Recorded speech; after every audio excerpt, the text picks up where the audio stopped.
Hey all, welcome to Restrocast. Today I'm with George Kunnappally. He's the managing director of Nando's UAE. My conversation with George was really interesting, was entertaining, but also gave me a lot to think about. In George, you are going to see somebody who, in his self-awareness, claims that he's not, cut out to be an entrepreneur, who does not want to, bear the risk of building an enterprise from scratch. But at the same time, you see somebody who is extremely entrepreneurial, as well as looks at the business like a business owner. You'll also see shades of somebody who claims that he does not possess any special skills, but at the same time has deep appreciation for people who bring the required skills to the table, who's people-centric, and who also secretly desires to be a criminal lawyer. And it is for you to find out in this conversation why. I enjoyed my conversation with him, and I'm sure you will.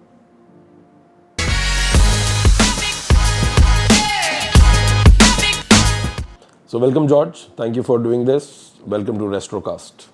Thank you for having me, and it's an absolute pleasure to talk to you, Ashish. George, so we all know that you're the one behind running and making Nando's UAE successful. You're doing a great job there. But I would like to know, and I would like to immediately dive into where it all started. So what's your background? Where are you coming from? And I'm not talking about your academics but how did this happen? Because I also believe that a lot of people don't enter hospitality without a little bit of craziness in their head. True. Or it can be an accident. I have been an accidental hospitality or a restaurant entrepreneur. But what's your story? Well, if there's one word I have to use to define my journey so far, that would be serendipity. And it's not just a single instance. It's like a chain of events, all of which enabled me to get to this point. And I'd start from the time I was completing schooling in Thiruvananthapuram. And my class was divided into engineering prospects and medicine prospects, and there were 5 or 6 of us, including my twin brother who looks exactly like me, we are identical, who wanted to do something else that would get us away from our homes and make us financially independent at the earliest. So engineering in those days would take 5 to 7 years, and then you're still hoping that the stream that you picked up 5 years ago is still in demand by the time you finish the program. The scope is there or not? So you probably, when you were entering the course, engineering, telecommunication was the hottest stream, while by the time you passed out, chemical engineering could have been or would have been the hottest stream. So suddenly you are, oh my God, now I need to upskill again. And medicine was also running into 7 years and 8 years, and then you are still only an MBBS, and you still need to do MD or TM and FRCS, and it was still long before you were independent financially or even professionally.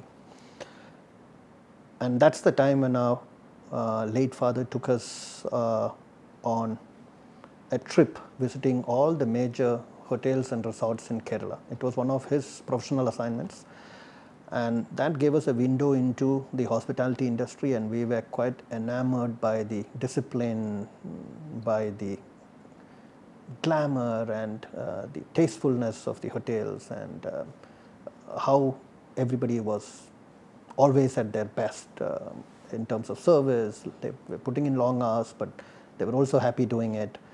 And it was something very different. And we came back from the trip and we explored how do you get into the industry, and there was a national entrance program with the Institute of Hotel Management and Catering Technology, which we appeared for, and we cracked it, and we got admissions into the institute in Kovalam. And those were the days when you had this debate of whether a degree program is better than a diploma program.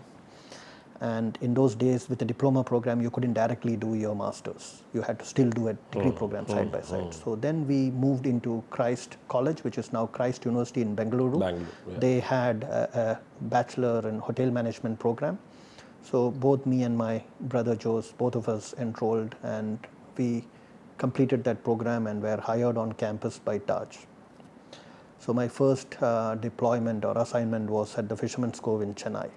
Oh, nice. Yeah. So I worked there for about 2 years, and that's a good property. Yes, it's a fabulous property, but I realized pretty early that hotel is not my cup of tea. Ah, this is which year? 97 to 98, 99. Yeah. It wasn't the long hours or the location that worked against my ambition or my aspirations. It was the fact that the growth curve inside the hotel industry, the time from being a supervisory trainee to being the general manager of the property, in an ideal world would be about 10 to 15 years. And I was like, I don't have that much time. And pretty early, every assignment that I was in or I was working for, I was always interested in how long would it take to get across that table. And call that ambition or aspiration or genuine interest in knowing the career growth curve. I got to work with some fabulous people, and they were generous and benevolent. And it's important because a lot of line managers are not expected to be benevolent. They don't need to share their knowledge or they don't need to make it easier for you because probably it wasn't easy for them. And that's something I have taken with me all along, that my line managers were extremely generous. What took them 5 years to learn, they tried to impart that to me or transfer that knowledge to me in 5 months or 2 years. And I've been fortunate that way. So I got an opportunity to come to Dubai because one of my first cousins here said, why don't you come down? Again, I mentioned Serendipity because it was initially offered to my brother. And he said, I'm not interested in going to Dubai.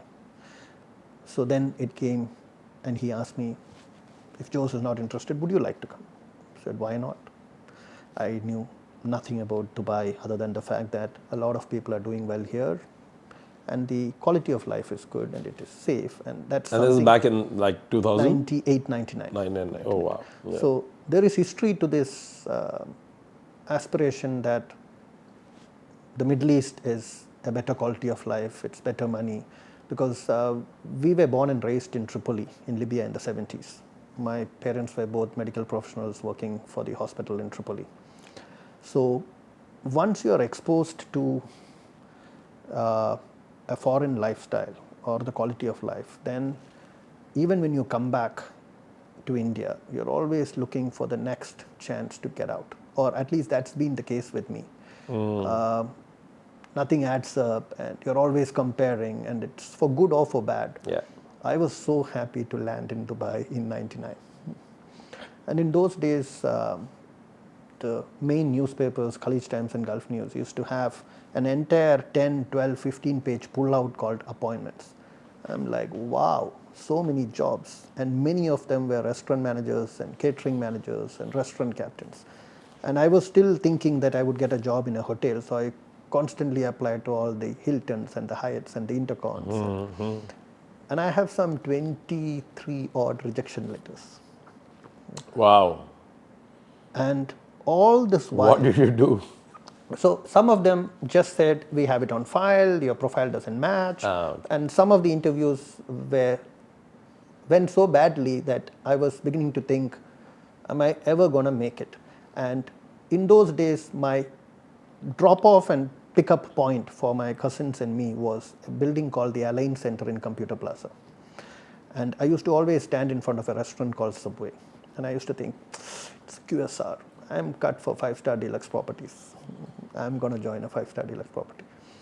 And towards the end of my 3-month visit visa, I thought, Subway has advertised for a restaurant manager. I applied. not knowing that this is that Subway store because they were individually owned in those days. I get a call from my future employer, Mr. Mahesh Shadatpuri. I meet him in his office, and in the first few exchanges, he says, "My restaurant is in Alain Center." I was like, okay, I've seen it. I've been there.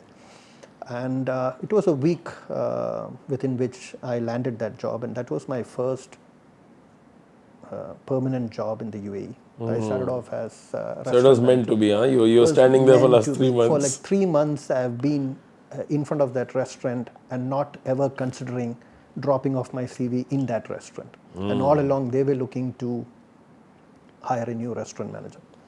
And the restaurant manager who left that job is today one of my closest friends. He was my first... You replaced him? I replaced him. He did a fantastic handover, and ever since we've been the best of friends. Okay. And he moved on, and he started his own restaurant kitchen equipment business. And we have worked together multiple times, and he continues to be a friend and a well-wisher, and it's one of those relationships I cherish. And again, coming back to chance playing an important role,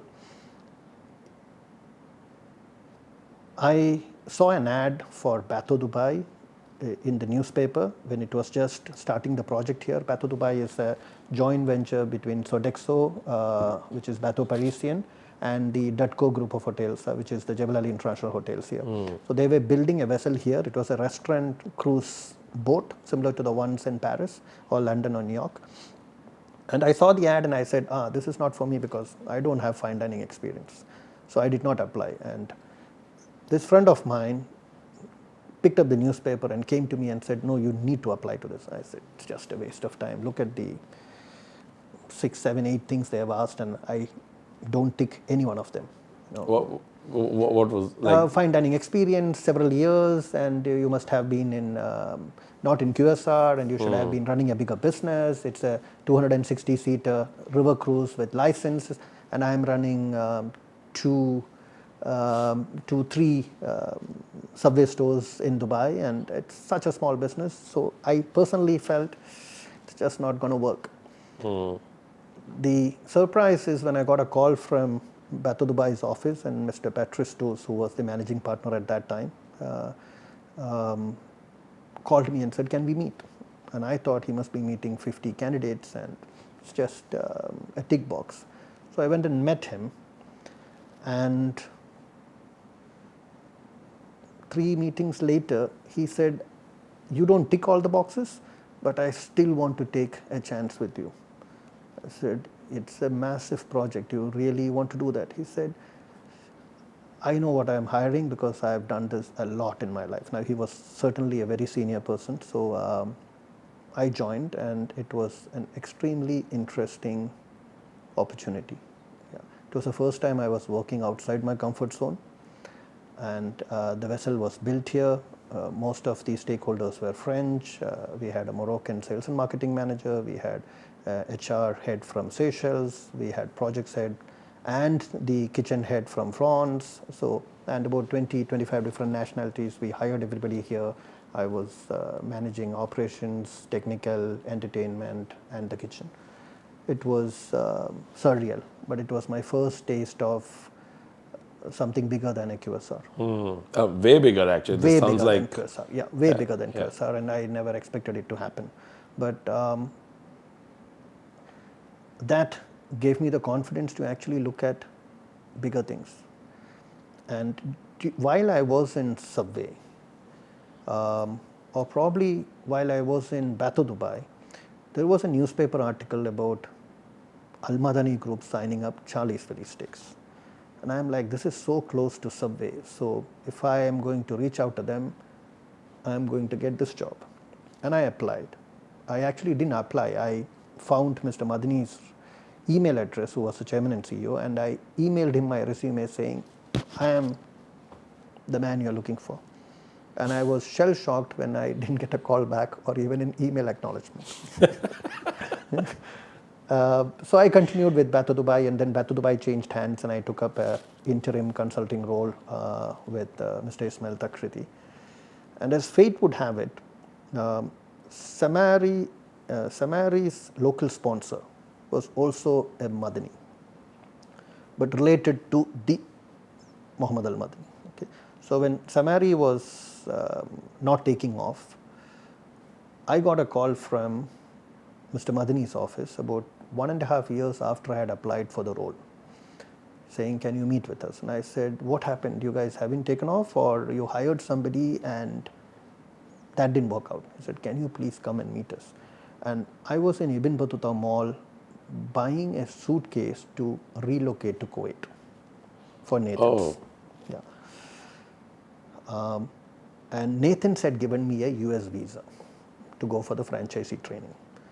But the Kuwait-based Nathan's business was still 2 steps forward, 3 steps backward. They were still not clear, should they, shouldn't they. But I was ready to fly out. And I met the right-hand man, if you can say, of Mr. Madani. And the initial conversation, he says, do you have a US visa? And I said, yes. He says, calls up Mr. Madani and says, this gentleman in front of me has a US visa. He can fly tomorrow to complete the franchise training program, which is a perquisite for taking the franchise forward. So the US visa, which I got from another employer, finally became useful to land this job, because I was immediately taken to meet Mr. Madani, and in an hour's time, I was employed. And in a week's time, I left for the US for the Charlie's Philly Steaks franchise training. So if it is not luck and chance and destiny, you wouldn't really be able to connect all these dots. So I have another interesting story. Let's park Charlie's Philly Steaks here. I had just resigned from Subway after 3 years, and I was taking up an interim assignment in Kampala to set up an Indian restaurant for a known operator of mine. We were neighbors in Align Center. Because my New Zealand migration was ready. I had finished the medical searches, waiting for the stamp, and the Subway guys in New Zealand had told me that if you come in, we can find a spot for you. And I was single at that time. And during the notice period, 2 weeks into my notice period, I am going into my corporate head office, and I meet this lady who has been there for more than 3 months, but that's the first time I saw her in the office, though I go to the office almost every week. And I fell in love. It took me 2 weeks to basically propose. She said no, then she said yes, and I said, see, if you say no, I am going to Kampala. If you say yes, I'll find a way to stay back. What happens to New Zealand? I said, I'll let it go. We'll start from zero. She later said yes. So all in a matter of, like, my notice period is coming to an end, so I need to go back and tell my employer, Mr. Mahesh, that, you know what, boss, I am decided to stay. I stayed 1 more year, and they were gracious. And obviously, they didn't know that I had found love. The real reason. Yeah, but later when they attended my wedding, they said, when did this start? And I said, when you first met us in the Subway store. They all used to come to lunch because our offices were close by. So even my bosses used to come down for lunch, and they used to wonder, what's this lady every other day in the store? And they used to think, okay, it's close by. Everybody comes for lunch, so it could be a coincidence. But now when they look back, they're like, oh, okay, we facilitated this. And I'm like, yes, you did. So life has been entirely about unexpected circumstances leading to something extremely helpful and joyful for me all my life. I mean, all my working life and my personal life, they are extremely intertwined. And some of the best friendships I've made are from my work, because for me, I really don't understand the work-life balance argument, because for me, life is work. Yeah, I think that statement is not only phenomenal. We talked about it, Yes. and I would love to actually talk more about that. That's so true. I think 100%. I wonder this often, and especially nowadays when you go to LinkedIn or Yes, yeah. last 2 years of COVID, people went through so much of mental mental health issues, etc. That probably I think people were always going through all kinds of stuff, but I think during COVID times it just all blew up in communication and and every time I see people talking about how to get work-life balance, I'm like, oh my God, they're not going to find this in this lifetime because if your work is so bad that you're not able to call it life, then there is a problem. then you're screwed basically. 100%. And if you're happy with what you're doing, or if you're, so I'm somebody who wakes up every day encouraged to go to work, and that's not because I am running away from home. It's because that's very much a part of. Yeah, running away from home can also be. Yeah. So for me, wherever I've worked, I've had the flexibility. Wherever I've worked, I've had the flexibility to get out of the office and go for a drive to clear your head, or meet a friend. During a weekday? During office hours, during weekdays. So that also gives me the flexibility to attend office calls at 8 p.m. or move my dinner beyond and take a call or finish emails at 5 in the morning, because I'm not really differentiated between the work part and the life part, because work is life, and a large part of my stakeholders in my life are from my place of work. I met my wife in my place of work. My closest friends, if you can say 4 or 5 of them, are all from work. So work has probably given me more than what any other avenue has given me. George, as an operator, and you very humbly mentioned multiple times that entrepreneur versus a salaried professional, and I appreciate that nuance because of course, like you are, I'm sure life occurs very differently to these two individuals, and I've always been an entrepreneur. I mean, I started my first venture when I was in college, so technically nobody gave me a job ever. True. But within that, I think I can tell you that I've grown as an entrepreneur or as a person to honestly appreciate the intrapreneurs, people who are actually entrepreneurial.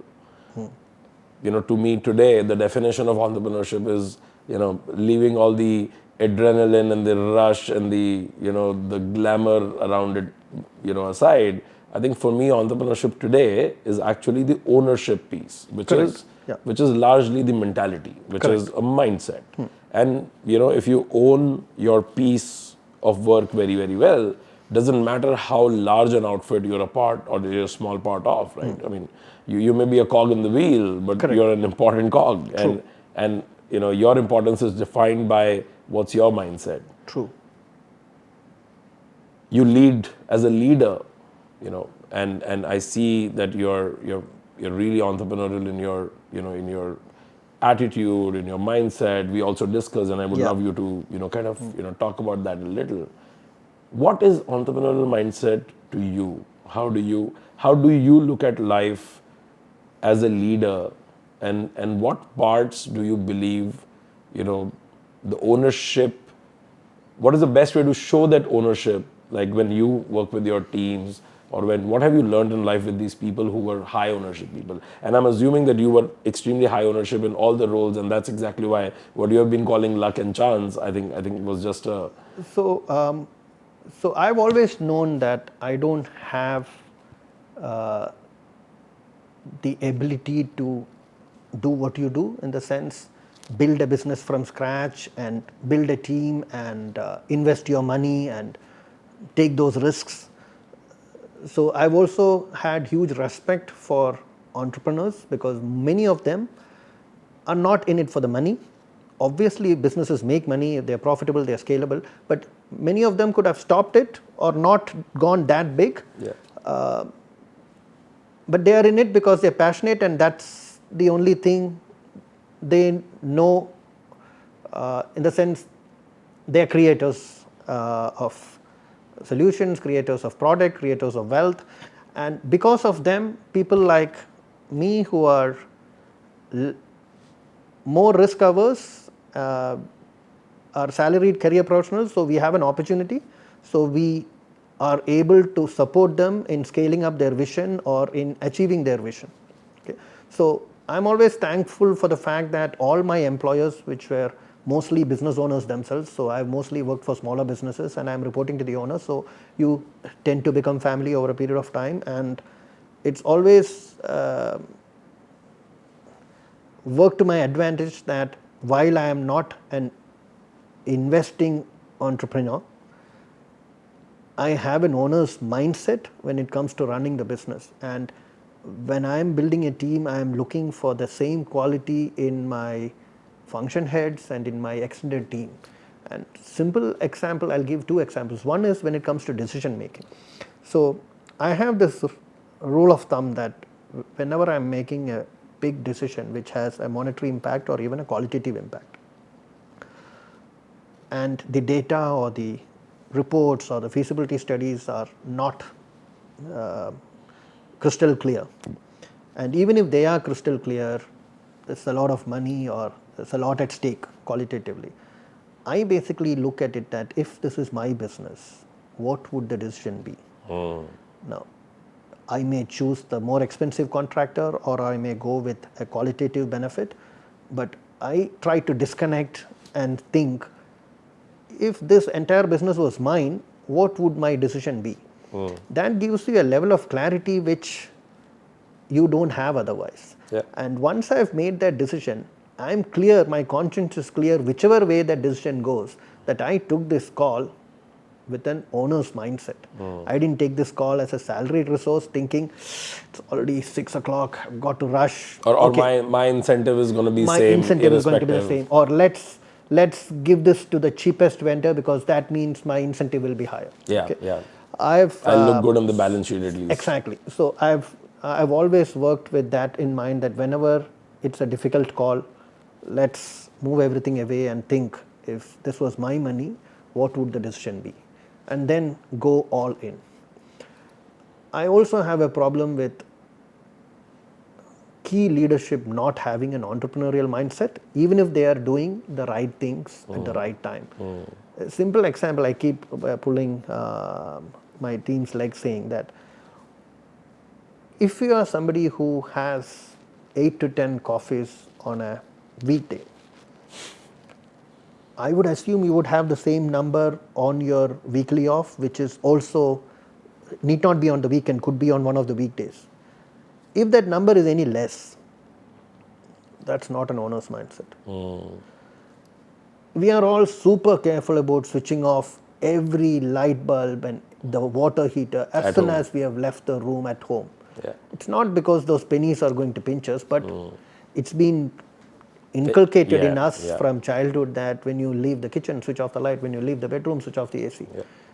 But when you leave the conference room, you don't switch off the lights. When you leave the office toilet, you don't switch off the light. Actually pains me. I'm like, okay, you would have done that if this was your business, right? It was such a something small. Yeah, it looks small, but George, I mean, it's a very deep insight into what occurs to you, how life is occurring to you. Correct. Right, and that also goes back into that work-life balance, right? If you call office not a part of your life, it actually starts flowing from there. And why are we differentiating so much? Because this 8 or 10 hours in the office is actually, to be blunt, funding the rest of the party. Yeah. At least for an expat salaried career professional. This is what is funding your weekends and your holidays and your children's education and your lifestyle. Everything. What you have been calling life. What you have been calling life. Yeah. So then shouldn't you be more respectful and appreciative of that work component in your life? Yeah. Yeah. And doesn't your employers deserve that much? I think they do. Yeah. Yeah. And that's always driven all my assignments with all these fabulous, generous people. So even if you take off from Mr. Madani, I left Mr. Madani to join Bin Hindi. Now, that was not even 2 years, but 2 years can be a lifetime because it was a massive learning curve for me because Bin Hindi Enterprises was huge, and among the many things that we learned in that role with my boss, Mr. Tim Fagan, or with the president himself, Mr. Bin Hindi. At a time when there were no major F&B brands in the market, Mr. Bin Hindi had the audacity, in a positive sense, had the guts to roll out one F&B brand after the other, whether it was Jepingo Cafe, Cafe Havana, China Times, which became landmarks that I remember. Cafe Havana in Dera City Center, before the smoking in public places ban came in, always had a queue and the VVIPs in town waiting for a table. The Jepingo in Palm Strip used to be always packed. China Times in Dera City Center again, or Mini Chinese in Satwa were landmarks. So you were way ahead of the curve to launch all these concepts and put your heart and resources into it and make them success stories. While the easier way out would have been to pick up a franchise like Hugo Boss, which he had, or Porsche Design, which he had. But when it came to F&B, he was passionate about food and he was passionate about fishing, and he built an F&B business from scratch, and that was impressive for me. And it's the first time I was working for a large conglomerate with a regional footprint. And from there I went to ADNOC Distribution in Abu Dhabi, which was a consultant role, and everybody in my family thought this is where I'm going to retire because it's government, it's sit back, and what was it and what was the role? Senior franchise business specialist. There was a mandate to franchise the gas stations regionally, globally, with all the other inserts, the convenience store, the lube station, and the food court. And there wasn't anybody with an oil and gas franchise background available. So the nearest they could get was somebody with an F&B franchise background. So after 18 months of official recruitment process, I joined them for a 2.5-year stint because there were months when I didn't have anything to do. Oh. It's a so ADNOC Distribution, before they were listed, was a public service utility, which is a budgeted loss-making entity because fuel was subsidized. So there's only so much you can do. And by the time I left, the fuel subsidies were removed, and then there was no real reason to franchise the business because now it's a very profitable business. And then they went public, and today ADNOC Distribution is a hugely profitable and prestigious flagship asset for the UAE. But coming from a private entity background, where I've always worked for private companies where there's a lot of effort and your staffing is always barely adequate, so you have to heavy lift across departments, and everybody is heavy lifting and everybody is working their backs off to be able to achieve numbers and to be profitable. And then you go into government, and I realized that it was too slow for me. I mean, no offense to them, but I was even thinking, oh, I'm going to retire here, my kids are going to get into Petroleum Institute, they're going to join ADNOC Distribution, this is one happy retirement life. Okay, but in 6 months I was so bored and underutilized. I think when you work for I think the pace of smaller companies, private, and especially you're working with the entrepreneurs, owners themselves, right? So I think the decision making power, the hustle, I think that's addictive. It's the hustle that's addictive. That's addictive, and the fact that you are working with people who have actually put money into their businesses, and you get to see them at such close quarters, and many of them open up and they share their life stories. So those life stories of my current boss, Mr. Sohail Gidwani, or my previous bosses, whether it's Mr. Mohammed Al-Madani or Mr. Bin Hindi or Mr. Mahesh Shadatpuri or Mr. Ismail Takriti, Patristos, that's made you richer because you're getting that free. that knowledge, that insight is absolutely free, and you get it because you are managing their businesses at such close quarters. Yeah. So the high and the low, the failures and the successes, and the all the other stories, it's priceless. No, and I think one thing that you said, and I think it I resonate I like really resonate with it, is that entrepreneurs are mostly, Yeah. unless you're a trader, you're a creative person, right? True. So I asked this question to a lot of people that in fact I would love to ask you that as well, that if, like, now that you know yourself, now you know what are your strong suits, your weaknesses, things you like doing, things you don't like doing, and things you're intuitively good at. Like, you're absolutely confident that you'll go and you'll throw a great show. If I transfer exactly the same abilities and same weaknesses and same personality, but ask you to take a tangentially out profession, like not F&B, not restaurants, not hospitality, but something in some tangentially out world, what do you think, using the same skills and exactly the man you are, what would that be? So I've always believed that I don't come with any specific skill sets, and I don't mean that in a superbly humble way. What I mean is the self-awareness is such that, we did talk about this earlier also, that I don't come from Ivy League education, and I am not trilingual, and it's not you walk into a room and all eyes are on you kind of 6-foot personality and husky voice. So the skill sets that I have are probably shared by at least 1,000 people in this market. Okay, and I probably know 300 to 400 of them myself. They are my peer group and people I look up to, and people who are coming up the ranks, and so that's where luck and right time, right place, and you click with the employer. Like, in every job I've landed, I've always had that meeting with the employer, who's the chairman or the CEO or the founder of the company, and in an hour or two, both of you recognize that there is a connect, and now the education and the experience are secondary. They are willing to take a chance on you many a time, even though there were better qualified candidates. And that's probably, I would define it as luck. They would define it as cultural fit, or the entrepreneurial mindset that we are talking about, or the owner's mindset.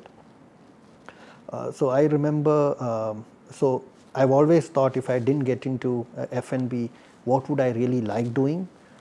And that would have been criminal law. By the way, I'm not surprised you go on, and I'll tell you why. I believe, so something I'm aware of is that I notice way too many things. I may not fuss about it, but I notice way too many things. And I've always believed that if you can present any side of the argument, depending upon who's paying you, I could put up a pretty strong argument on any side of the fence. And criminal law actually really gives me a kick, whether it's John Grisham's novels, or whether it's Frederick Fawcett, or I love criminal law, or whether Brilliant, it's brilliant. That's awesome, and I'm not surprised because I see that your self-awareness is definitely I think everybody but has, that self-awareness is also because you watch yourself. I'll agree. I think many of us are self-aware. I think the difference is between accepting your weaknesses, because I was reading, it's something we will touch upon. Sheryl Sandberg, in her book Lean In, said, you must be willing to accept mistakes if you are opening yourselves to feedback. Yeah. Okay. Otherwise, just run with your managerial authority and don't take feedback. No, I think the lowest, the smallest possibility of anything improving is the acknowledgement that it needs improvement. And we are not masters of all. Yeah, we cannot be. So, I come from an operations background, so at least in operations, I know what I'm talking. But recently I was at a radio show with Dubai Eye guys, Richard and Brandy, and they were asking me, since Nando's cooking sauces are not available on the retail shelf, the sauces that we used to cook, what would you recommend since you must be making a lot of chicken? So I told Richard and Brandy, honestly, I can't cook. The best I can cook is a scrambled egg or a Maggi noodles. So people generally believe that if you are running restaurants, you must be really good in the kitchen. I am not. I can't cook anything. So I think if you are able to accept, so if my L&D team or my the kitchen new product development team comes to me with something, I am perfectly comfortable accepting the fact that while I understand the science behind it, I don't cook, so I will totally go with your feedback. It's the same thing where I may know a little bit of marketing or a little bit of supply chain or a little bit of IT, but we totally depend on our function heads to run the show because they are subject matter experts. We have awareness of their subject, but not the expertise. And that's true. I think as a leader, this and I'll counter one of the points while agreeing with you on that. When you very humbly said, or in your self-awareness that I don't possess any special skills or I'm not really super skilled at one part. I believe that most of the times as a leader, and especially when you're running a business, like the full business, not one part of it, one function of it, I think your ability to actually get the ingredients of the recipe together and make sure that what to put when, who should step out and step in and what time is actually the bigger and the most underrated ability than knowing the skill yourself most of the times. So I normally ask my employers during the final round of interviews, what actually keeps you up at night? What are the pain points? So some of them might say, everybody wants to do more sales and more profits, but every employer has always touched on one or two pain points, which is not normally visible in the initial stages of the interview. And my role is basically to take that pain point away from my employer and make it my role or my pain point to resolve. Now you have passed that on to me, now it's my problem. And if I am able to fix those problems, then I stay. And I am fully conscious of the fact that while we salaried career professionals are paid for the effort, it's the outcome that ensures their longevity. I can easily say, I'm only paid for the effort, not the outcome.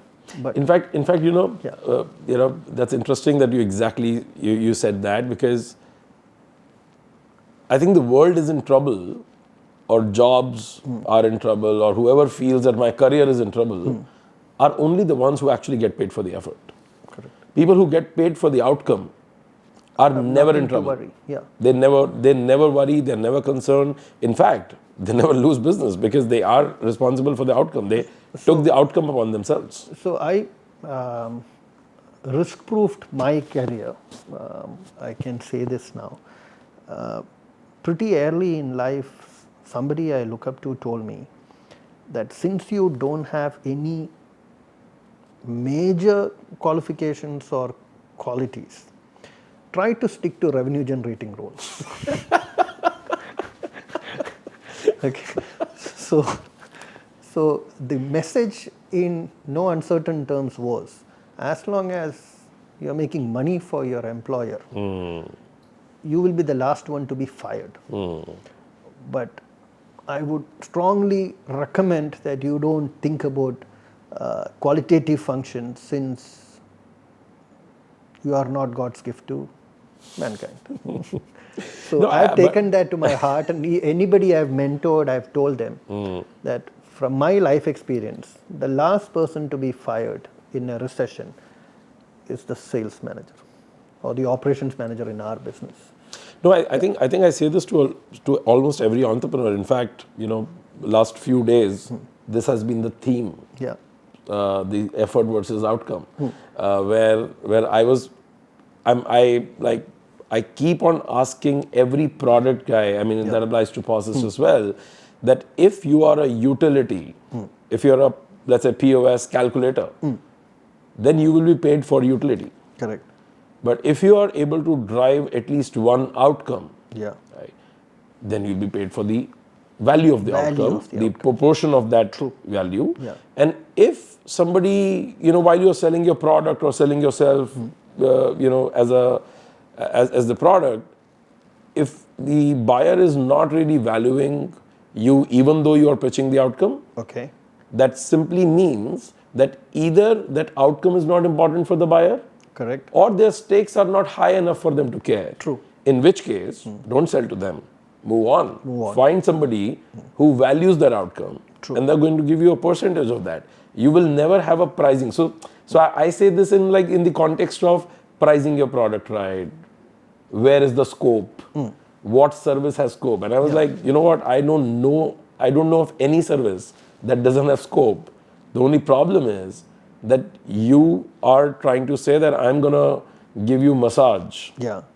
So I'll pay you $500. True. You tell me that I'm gonna give you pain relieving massage. I'll certainly double that money. Right? And you tell me that I'm going to give you massage only specific to your spinal area, and you'll be relieved of everything for life. Super specialist. You can charge me 5,000. I mean, if I have a problem, but then you need to figure out people who have that problem, right? So it's that, right? When you look at the outcome, things change. And that's something I've always tried to tell our team members, that if you are not adding value, just performing a task has a certain compensation in the market. But if you want to go beyond that cutoff mark, then you have to specifically add value, which your replacement might not be able to provide. And a lot of those value adds have a monetary component. I mean, everything is quantifiable today. And everything has a value. High or low, there is a value. And that's... No, most of the times that value for an employer or for your leader, for your manager, is the value of time. Correct. Go-getters, generalist go-getters actually prosper more in the career than lousy specialists. 100%. Right? If you are somebody who I tasked with anything, and whether you are skilled at that or not, but I know that you will get shit done, there is a way higher chance that you will prosper more, even though I know that you're not the specialist and you may not be my first choice, like in the logical mind. But I'll say, you know what, this specialist may screw up, right? Because they will not be able to understand variable that pops up in the moment. So there is always people in your system. They may not hold the big titles, but they are closers. They take up a task, and whatever said and done, they will complete the task. And they may not be sophisticated resources, but if you tell them, I need this, this and this done by this date, they won't come back to you till it's done, and 9 out of 10 times they'll achieve it within that time frame.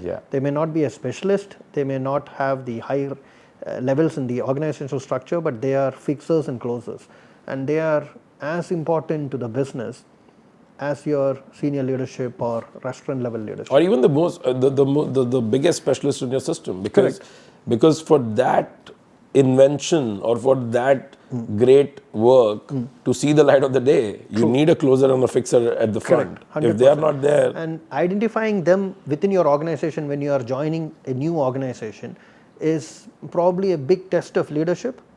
And another thing that I have noticed is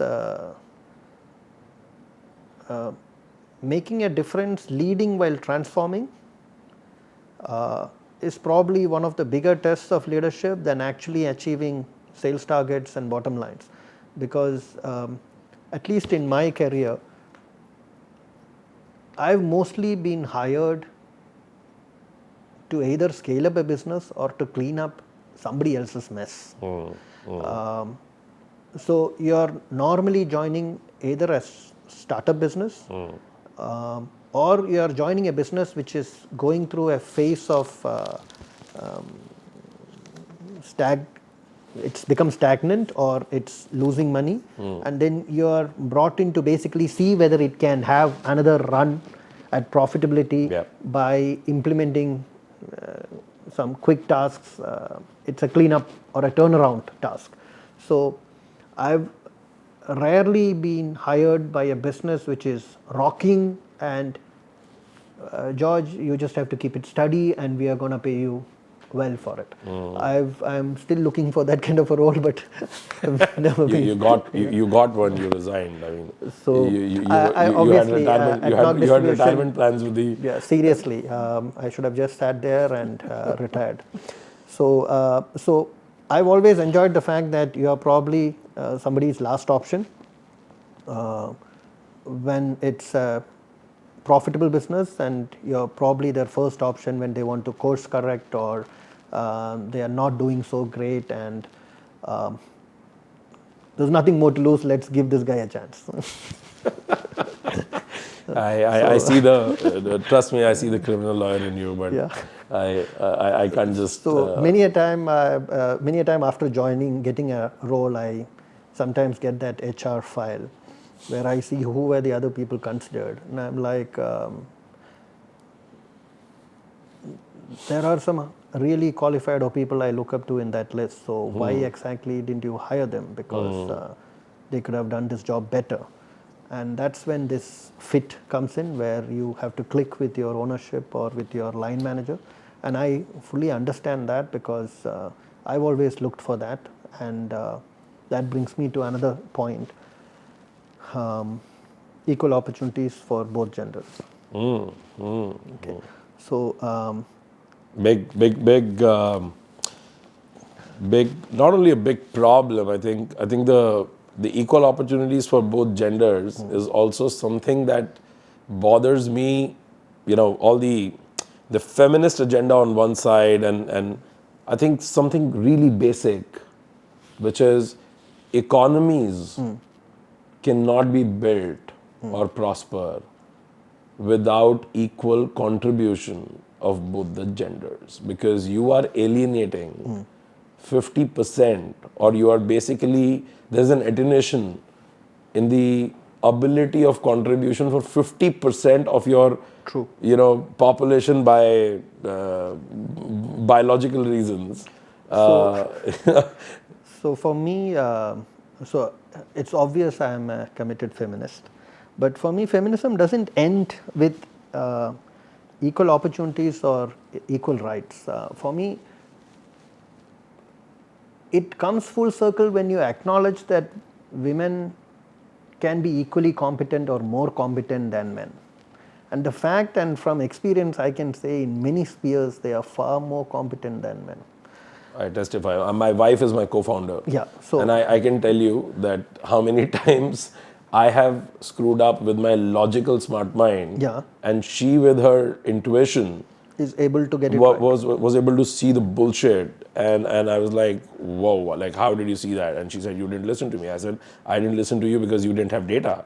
She said, but you had data, and what happened? I'm like, yeah, I get that. So for me, that's something I'm extremely conscious of and concerned, and I bat for. I have a daughter who's growing up. She's 11. And for us, in Nando's is an equal opportunity employer. But having said that, unless the leadership is consciously making decisions to bring in more female leaders. It's always when all things are equal, that's when you have to give the opportunity to the female candidate, not just when they are ahead of the curve. You will have to do that till gender parity or equal balance is achieved. Take for example the Nando's business. Today we have, because we have consciously tried that, we have 9 restaurants managed by women out of 19, 20. Okay. Some of our key functions are led by women. That's because as an ownership or a leadership, we are consciously looking at balancing that. Otherwise, we were predominantly a male. So you make an effort to. We make an effort. So our busiest restaurants are today managed by women. And but is that something, I have not seen that in Dubai in general. see, I mean, I'm not talking about the Dubai, industry in is the world still as well. dominated by men, and the kitchens are dominated by men, but we still have a lot of highly qualified and accomplished female chefs today coming up and taking their space, and it's rightfully so. But historically, the F&B sector was dominated by men, but that's changing now. And unless we consciously make an effort, I'm not a believer in mission statements and placards. You've got to do it, and then.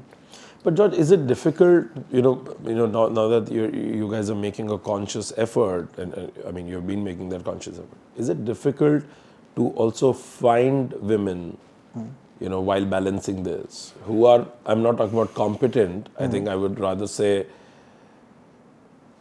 who have the intent, and I'm talking about in numbers, like who have the intent, and also their conditioning or their social structure where they're coming from is allowing them to be competent. I think from Nando's as such is a very liberal organization, okay, across the world, and as a parent company as well as franchise partners, our vibe is very different. We are much more open and friendly, and whether it's our restaurants or the team, you will see that in the work culture. But historically, if you see, men are hired for their potential. Women are hired for their past accomplishments. It's not my words, it's again Sheryl Sandberg. But you tend to agree with it. The curve, even when recruiters reach out to candidates,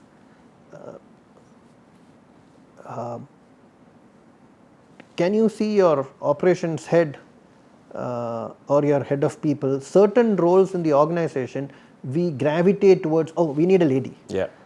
Why not a man? Why not a man? HR, for example, like predominantly women. Why can't IT be a lady, or why can't supply chain be a lady? Why can't marketing or PR roles are predominantly women? Why can't it be a man? Why can't operations be a lady? I have worked in organizations where women have. But why do you think that it happened? Why HR, PR? It's the feeling that it takes long hours. No, they may have other commitments. But I see my wife as an entrepreneur.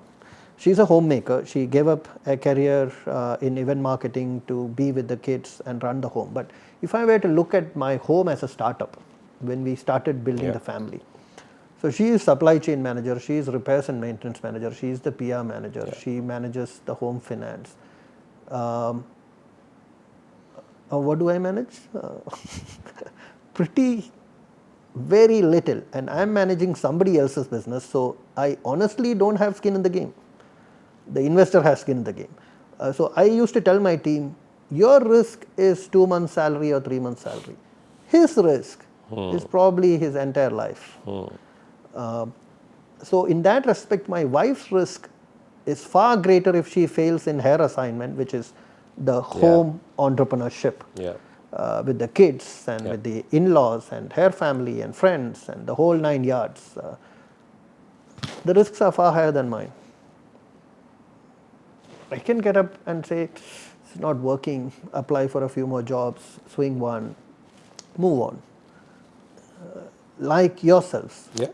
I see my wife as a homemaker is actually a it's entrepreneurship of a different. Yeah, and you can't quit. And you can't quit, and it's 24/7, and you don't know what every day throws at you. Yeah. It's predominantly a thankless job. But George, I mean, I'm sorry, but how, while understanding all of this and appreciating that, right? My question again is, isn't it also hard because of the social structure, patriarchy, whatever happens, and it's Yes, happening, yeah. right? But don't you find that hard to also hire? For example, I've been looking for, viewers of this, if you have somebody, please.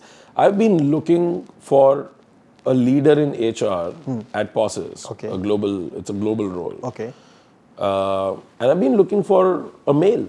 And no bias there, but all our HR team has been females all the while, right? So I also said, hey, can we also look for males? So I'll rectify. We are not looking for a male. Can we also consider Yeah, male this candidates? time we said, hey, can we also look for males, in candidature at least, right? And it's been extremely hard, right? But at the same time, to my utter surprise, I got so many male candidates for the CHRO position. Okay. And now I'm not able to find a CHRO female. So then I saw that, while HRs predominantly were all females, the VP HR and CHROs are males. And I still haven't been able to get my head around that. But this is what my experience So last we don't few hire, months. our ads are gender neutral, but my take is, all things being equal, we should prioritize the female candidate till we have a 50-50 ratio in the workplace. All things equal is... Otherwise, you are basically always going to have a skewed ratio, and you are always trying to play catch up. So in that context, we are lucky we found a lot of candidates even within the system, women who were interested in taking up more responsibility and were willing to scale up and were willing to relocate to other cities if they had to, and their spouses were supportive if they were in a relationship. Now, that's another thing that I keep telling my team members or people I speak to, that in our industry or in any industry, if you are a career professional, and the biggest decision is not who you work for, but who you decide to spend your life with. You mentioned Sheryl Sandberg's book. Yeah. But I would want to know, from you, that as a leader, to grow yourself continuously, right? You need to keep honing, if not skills per se, but at least thinking. You need to keep doing some sort of a mind gym, right? Podcasts, books. For me, that's the dope is having conversations like these. Same for me. For me, people are, so I do books, podcast, interviews, and people. Okay. So what books, have you been reading, or can you talk about books that either change your life or stay with you for some pieces that... So I read, but nowadays you get most of your information from magazines and snippets, syndicated columns. So I read a lot of that, but books that have stayed with me for a long time, that has left a lasting impression. I don't know if you have read the book The God of Small Things by Arundhati Roy. No, I haven't read. I know the book. But So obviously Arundhati Roy is a Malayali writer. It's her first book.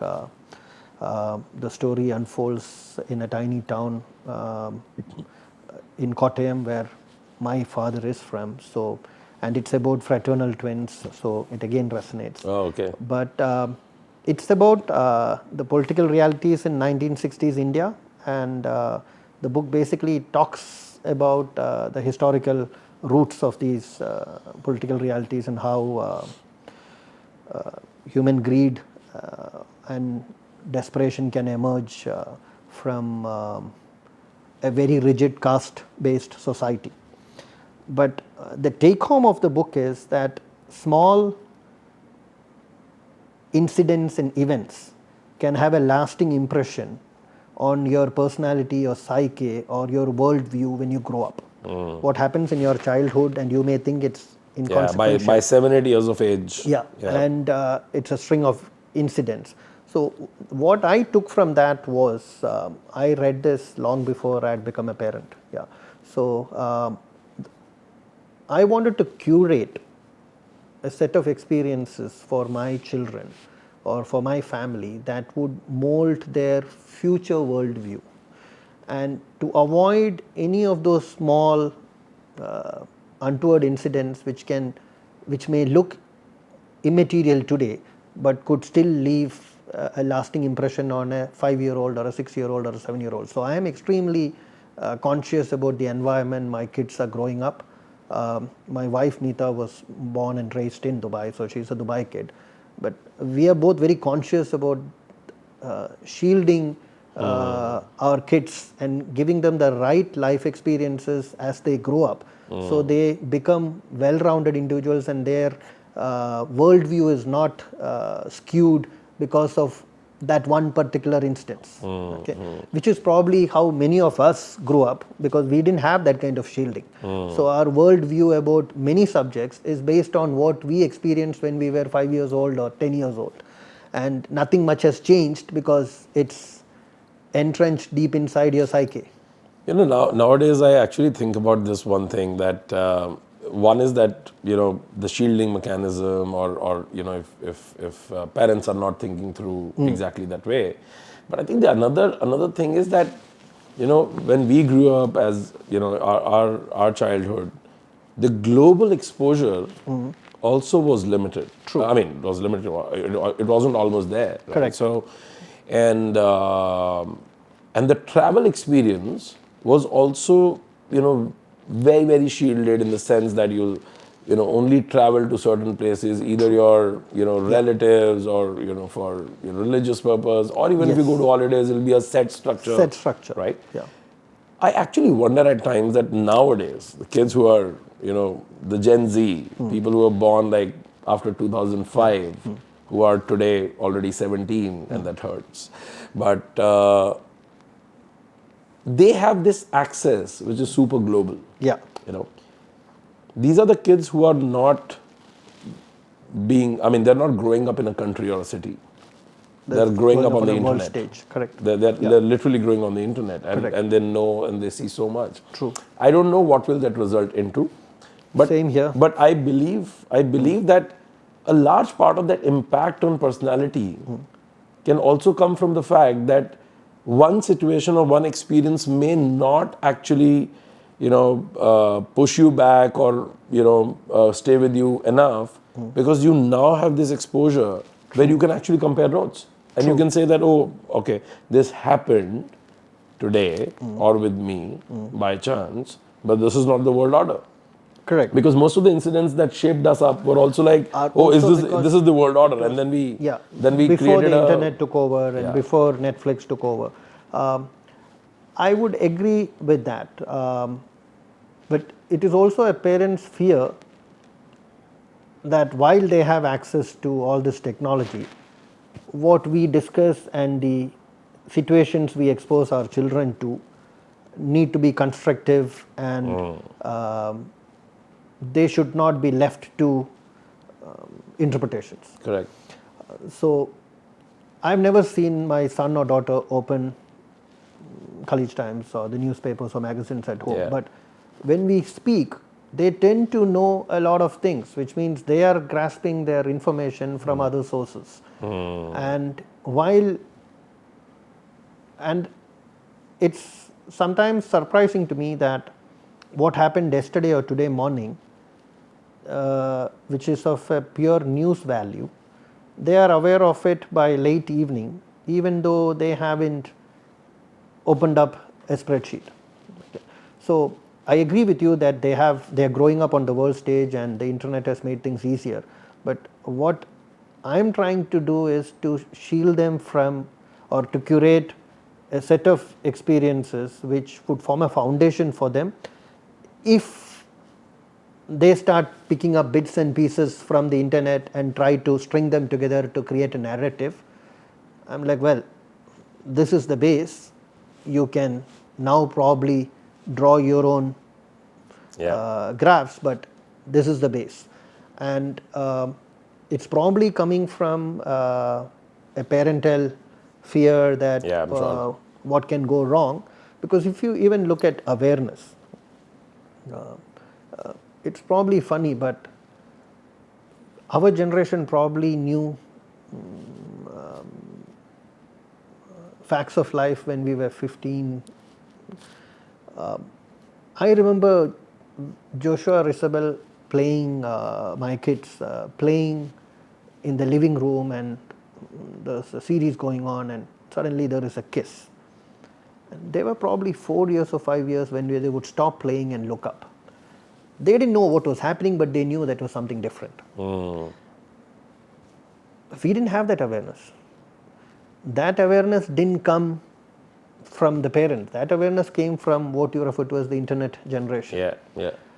So we used to be quite surprised and amused that our 4-year-olds or 5-year-olds knew that the shooting and the fighting and the normal scenes are normal, Yeah.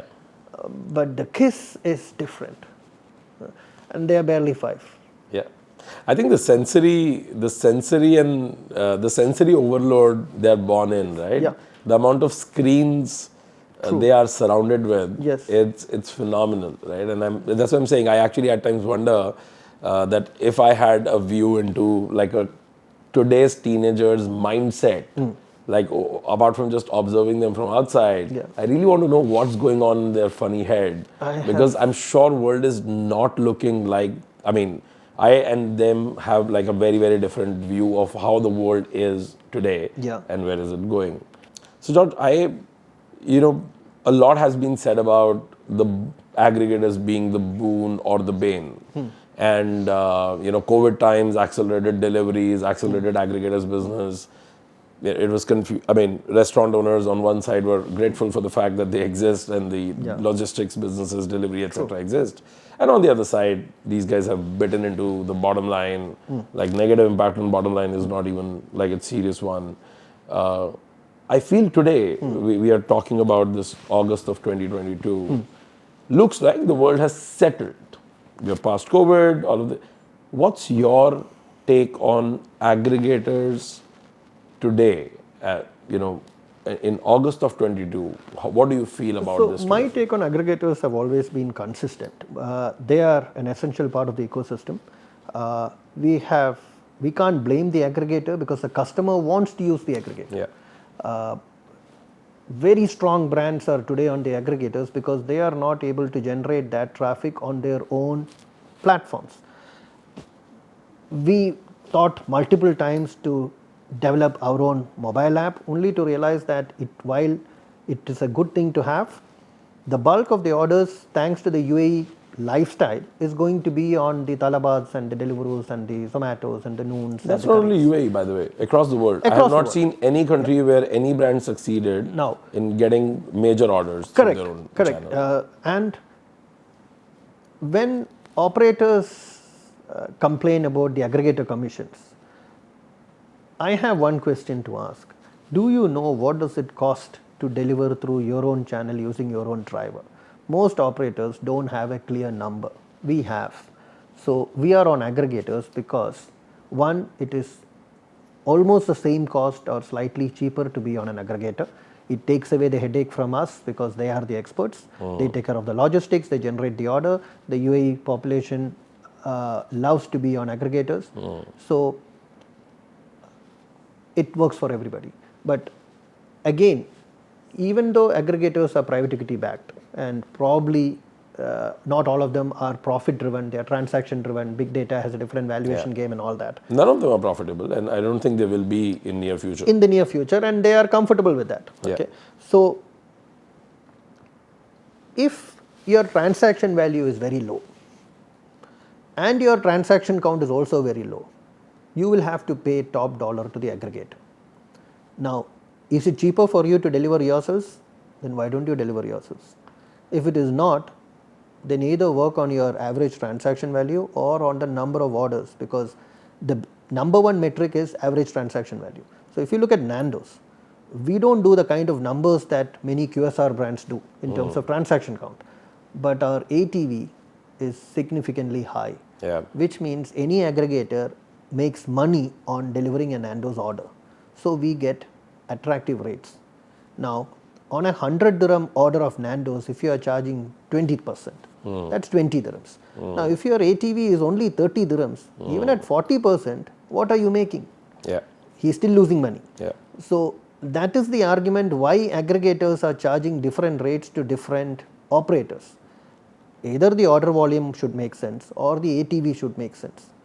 You cannot have both low and expect the aggregator to do you a favor. Sure. Okay. Sure. That's one.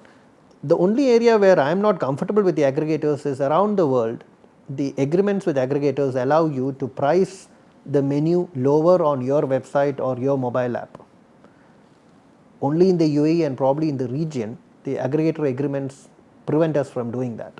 Personally, I believe the government is already getting involved because aggregators are very much a part of the essential services, if you can say, and whether it's the driver rights or whether it is driver welfare or whether it's how they are conducting their business, the regulators are still actively involved.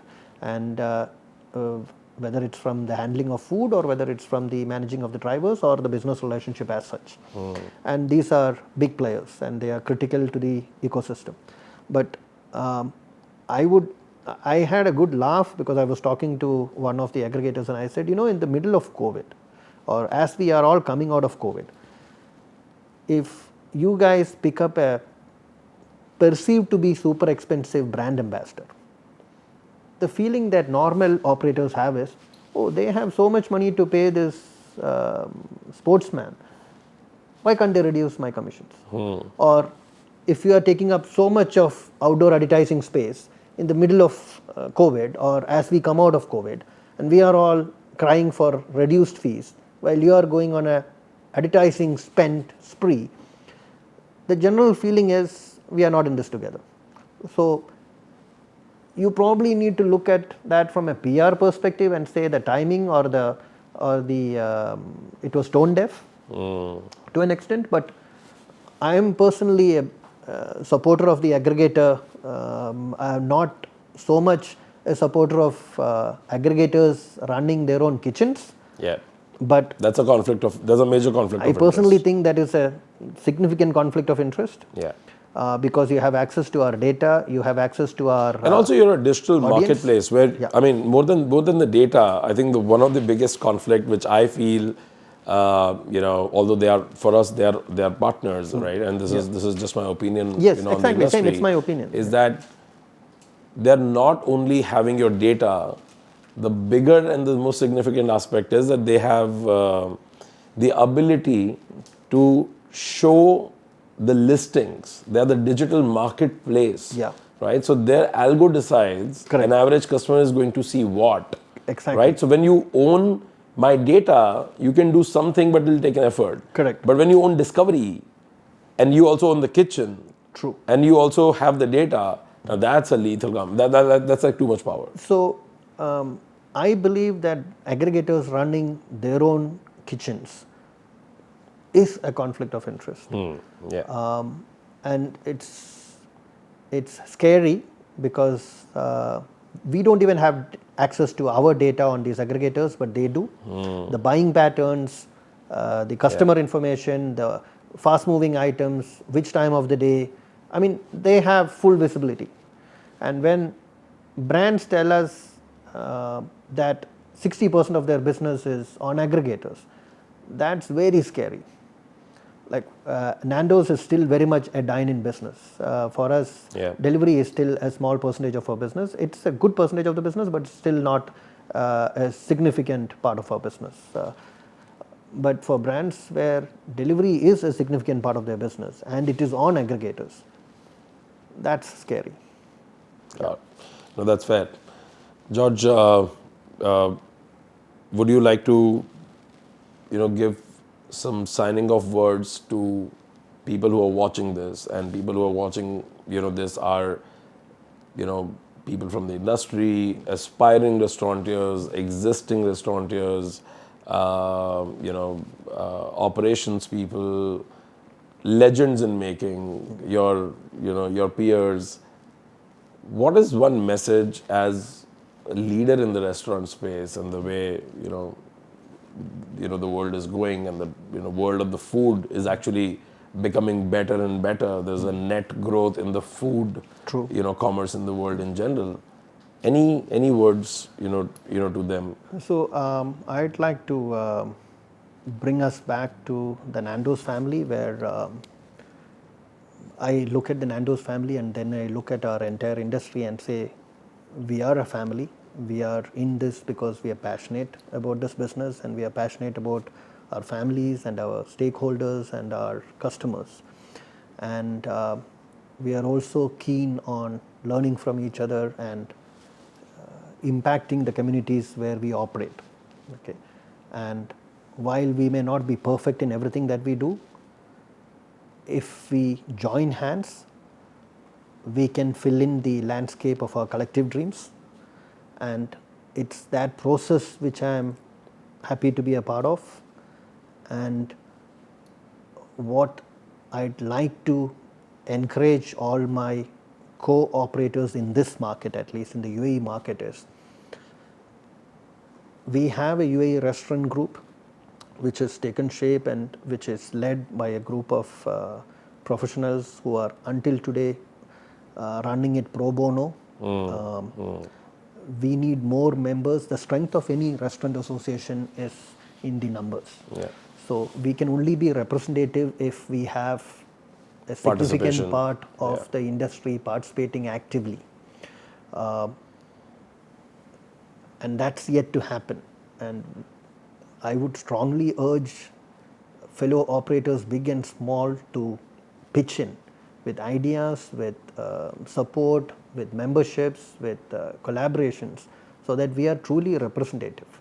And then we will be able to make an impact for the ecosystem, for the industry, and we are already sanctioned by the government. So what are you waiting for? Yeah, that's a big one. What are you waiting for? Yeah. And when I see restaurant associations around the world making huge progress, we are at the cusp of that, and this is the way to go. Let's learn from each other, let's work together, and anyone who's looking at entering the industry, there's no better time to start. The future is bright. There's so much happening in our industry. It's tech driven more and more. It's still the human element which is very active. Yeah. And please come and help us make this better. Awesome, George. That was a great conversation. Thanks for being here. Same here. And I'm sure people who are watching this will not only know the criminal lawyer side of George, apart from the operator, but I'm sure there's a lot to gain from this conversation. Thank you so much. I thoroughly enjoyed it. Same here. And I'm definitely leaving a little more enriched, than before. Same here. Thank you so much for your time. Thank you for having me.